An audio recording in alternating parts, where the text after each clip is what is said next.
Hey everybody, welcome back. And today we have something special. We're going to be interviewing some people that I think you'll find very interesting.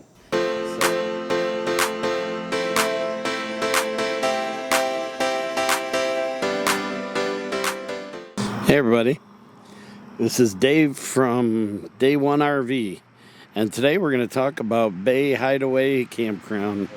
With that, let me turn it over to them and you guys introduce yourselves. All right. Well, I'm Leah Taylor. I'm Randy Taylor. And we are the owners of Bay Hideaway RV Park and Campground here in Bay St. Louis, Mississippi. Randy and I were full-time RVers for 5 years before we bought our park. We were able to retire at a young age when you think of retirement, and we decided to buy a fifth wheel and travel the country. And I'll let Randy tell you a little bit about what we did on the road and how we ended up here. All right, so travel-wise, initially we started out, we went coast to coast, top to bottom. Did the typical, travel and kind of tourist thing. Then we got into doing a lot of volunteer work at different campgrounds. We did some work camping. We've done trade shows. We've sold Christmas trees down in Texas. Kind of been all, done a little bit of everything. Delivered kayaks and bicycles down the Florida Keys. Yeah, so what we found out is when you're on the road, and we were 49 and 50 when we took off, is everybody thinks that retirement is going to be this, oh, we're going to retire and not do anything. You realize pretty quickly that you have to do something with yourself or you're going to go crazy. And we're workers. We've always enjoyed working. So we found that we needed something to do, and that's how we got into doing all of those different things that we did. And we actually worked for Good Sam for 4 years. We rated and inspected RV parks. We've been to over 500 campgrounds. Yeah. So you know what campgrounds look like.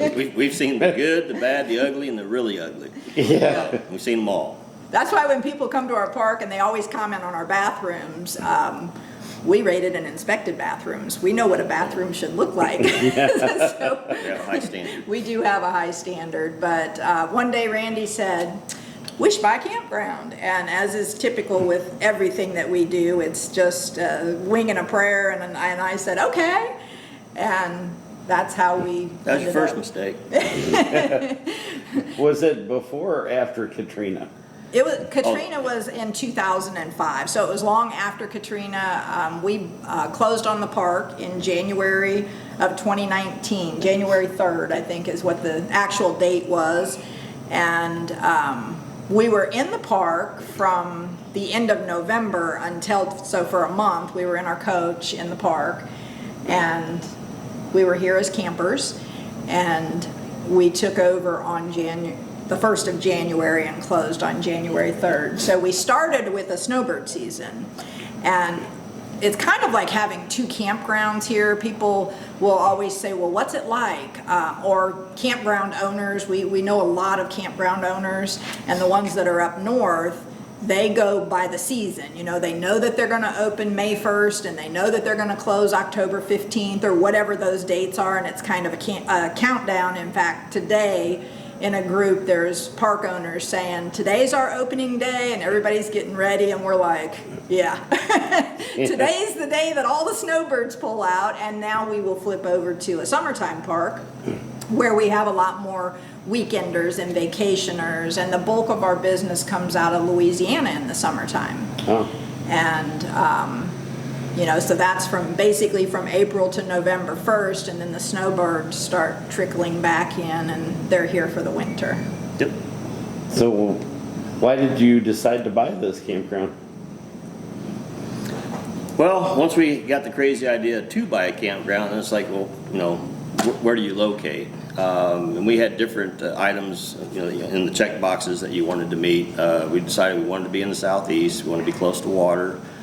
We needed a property with some houses on it because we had, of course, we needed a place for ourselves. Plus, the daughter and grandson was with us, so we wanted to, have a place to put them. We didn't want a park that was too big, but not too small, kind of all these little check boxes. And there's only so many parks for sale. It's not like trying to go out and buy a house where, you go to each neighborhood. And so this checked the majority of the boxes, that we were looking for. And so here we are. Here we are. And our background, Randy's background is facilities and maintenance. He's a 10-year Navy veteran and 20 years federal law enforcement, but he worked in facilities. So this is like taking care of a small city. My background is sales.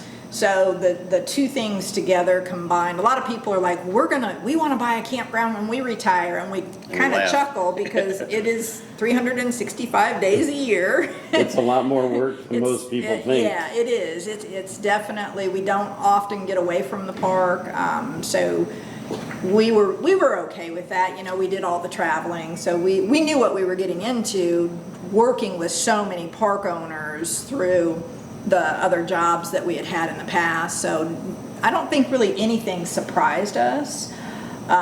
Fortunately, Randy can fix pretty much anything that breaks, so that helps. And we've done a lot to this park since we bought it.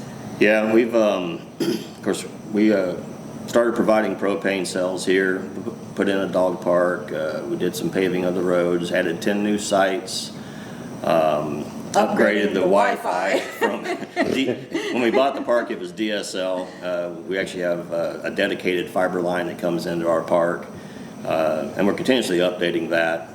We're looking to put new APs in and improve the experience, but even right now we go close to 200 terabytes of data in a month. And I can vouch for it. I need data to work. Yes. And it works just beautifully here. Good. And that's one of the things is that used to be Wi-Fi was an amenity, now it's a utility. Yeah. So we work really hard. There's so many parks where it just does not work at all. Yes. Yeah. And this is not one of those. Well, good. Well, we appreciate that. But we put in a new water filtration system. We forget a lot of the things that we've done because we've done so many, and our guests will remind us. We've put in new walkways, we've redone the pavilion area, put in a store, changed the pool to a saltwater pool, redid the bathrooms, put in new washers and dryers. And the park was a nice park when we bought it, so it wasn't like it was falling apart. It's just that, it's important to us. This is our home, and that's the way that we look at it. So every guest in our park is a guest at our home, and so we want to make sure that they have a good experience. We know what it was like when we were RVing, and I guess the property, it's kind of a continual thing, and we won't put in any more sites. We like the size that the park is with the 50 sites. In the wintertime, the snowbirds, some of them have been coming for 9-10 years. Before we bought the park, they were here, and they like the sense of community, the fact that everybody kind of gets to know each other. We have a lot of activities for our snowbirds.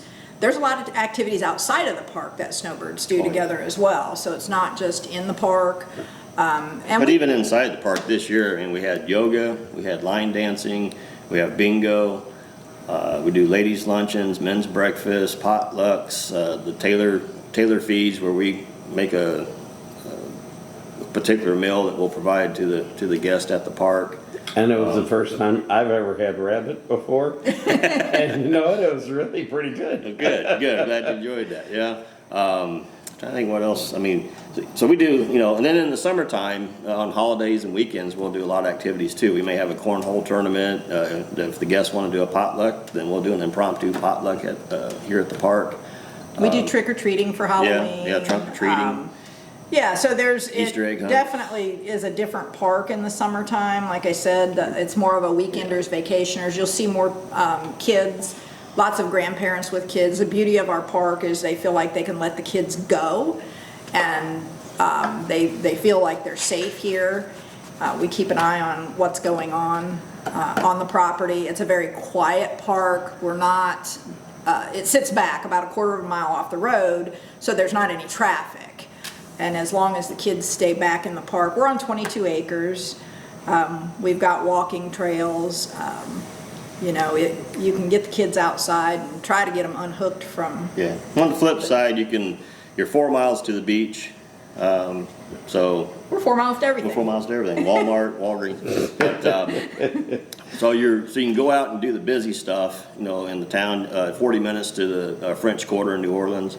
But you come back here and you get what we grew up with, the old school camping experience, is you know, what we sell. Each park is unique, and some people like that type. Other people want a busier thing. For those that want to kind of unhook a little bit, you know, this is where you come to. It's dark at night. You can sit outside with your fire. You can see the stars. We don't have any concrete. We're not a concrete park, No. so that's. You need concrete. That's not us. Yeah, if you want to camp, we're a great park to camp in. If you're looking for a concrete resort, we offer a lot of amenities, you know, that resorts offer, but we are not a resort. We A are lot of a our guests campground. call us a resort, and we always remind them, no, we're not a resort. They think Well, you know, it's funny because I spend a lot of time this winter in Florida, and they try to make those resorts. And you're right. This is more of a community campground. Yeah. You know, it's where people come. It's the old style where everybody knows everybody, and they've been coming for years, and there's all kinds of stuff going on, and it's just really fun. Yeah, but the beauty of it is if somebody's never been here, by the time they leave, they feel like, you They've know, been here. it's not cliquish. There's nobody, you know, oh look, who is that? There's somebody new. They just invite them into the fold, and Oh yeah, I was the one that was invited in, and yesterday everybody who's leaving is like coming over. Hey, it was really nice meeting you. We're gonna be going. Are you gonna come next year? Yeah. You know, and all that kind of stuff. So Yeah. yeah, you're right. It's a great group of people. yeah. So And you'll see that in the summertime, that there are people that only see each other when they're camping here. yeah. You know, and it's not even, they don't plan, they just happen to be here on the same weekends, and so it's always here that they run into each other. So have you always had the animals on board here? you guys have ducks and chickens. Yeah, we got dogs, cats, chickens, ducks, rabbits, bees. It's funny because you drive in the park and you can't help but seeing ducks and chickens and all the stuff that's hanging out there. This is the entrance, and there's 2 drives coming in, just to let you know. Take the second drive in, and you'll run into this building, and they want you to stop and wait here for them because they're gonna take you to your site, show you how to get into it and how to, you know, where the hookups are and everything, and get you situated. It's kind of nice, a nice thing that they do for you. And it's funny because they have a cat, and the cat, I was told, used to, when they first got it, notice that everybody stopped here, so it would come out and get in the road and wait for the campers, and then not move until somebody came out and petted her and moved her. You know what's interesting is see these little mounds here, and they're everywhere. He just mowed. There was probably 30, 40, 50 of them in this area, but these mounds, I didn't know this, they're crawfish, as they say. And what they do is they bury themselves in the mud, and the water table's kind of high here. So that's what they do, is they create these mud holes for themselves, and they go in. They're all over the place. So if you want a crawfish dinner, come here. So anyway, this is where you meet them and get situated. They bring in, one of the nice perks here is they have propane, and you bring it here, he'll fill it up, bring it back to your site, and it's a reasonable price. And if you can look way over there is the chickens. They have lots of animals here, other than CC the camp cat.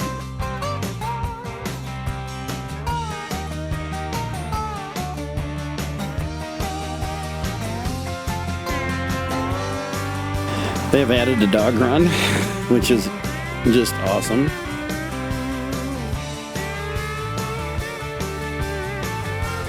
So you can go to the dog park and let your dog go wild.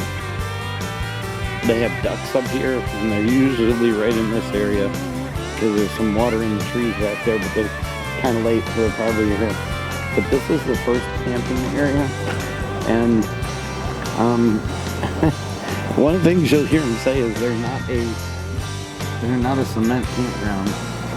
They're a natural campground, so they put rocks down for the sites and rocks for the patio. And this is the first area to camp, and there's, I don't know, a dozen or 15 campers here, and then it goes back to the three roads and a loop back here.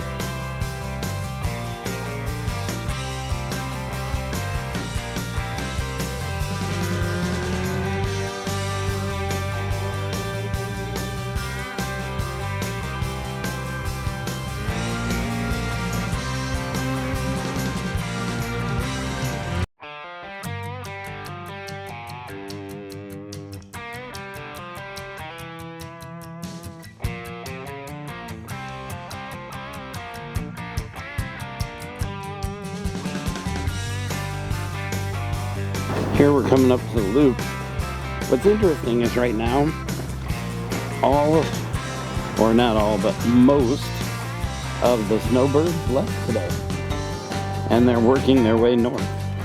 I think it's a little too early, personally, myself. But a lot of them left. And you'll see a lot of the sites in this front row are open. But they left this morning, and they're heading north, and it's still cold up there. This is my rig, my truck. I put the awning out because there was a little shower this afternoon for a few minutes, not very long. You know, as you can tell, it's not even wet out. And this one here is Lee's, her Class C. And they have some nice sites here in the woods. So this chateau is leaving tomorrow. They told me they already have their scooters put away.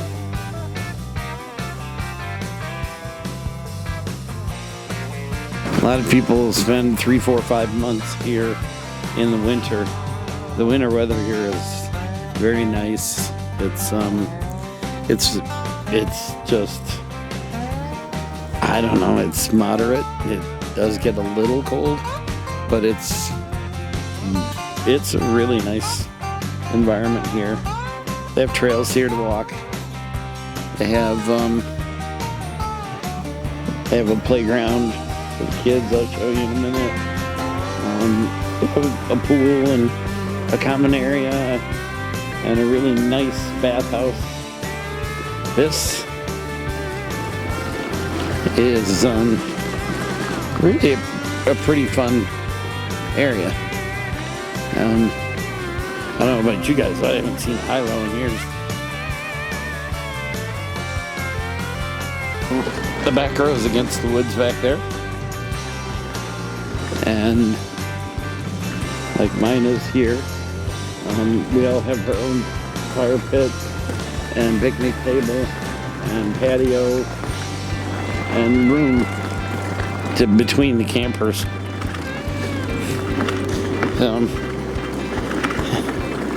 This is the basics of the campground. I really find it very pleasant. There's it looks like a lighthouse over there. I don't know what it is, but it does have lights in it. And yeah, all these people right here left this morning. And some of these people are leaving by Monday, Tuesday, Wednesday.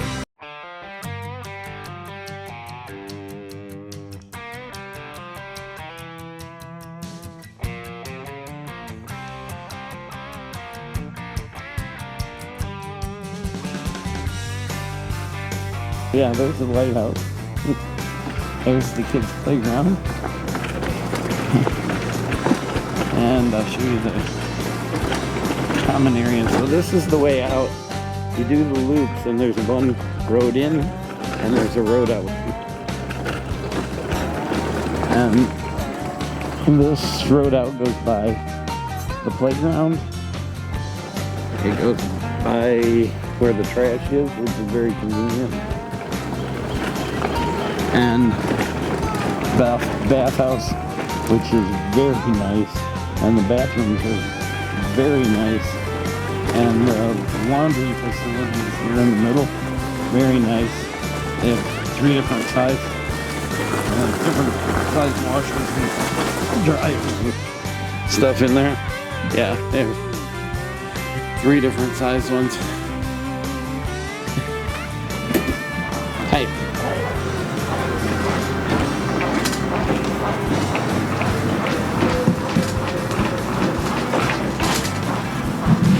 So here's the close up of the kids area, and then the pool. And believe it or not, the pool's open year round. It's because this is on the Gulf. It doesn't really doesn't get that cold. And then this area here is the common area where they do a lot of activities and stuff. It is so much fun. We were doing, they did line dancing and all kinds of, we played Mexican train dominoes. We played a game of dice called right, left, center. And we played bingo, and there was dinners down here and all kinds of stuff. So this is where you get your mail. And one of the real bonuses here is they allow you to use their address for your Amazon packages, and they just bring them up, put them on the table here, and you just come up and pick them up.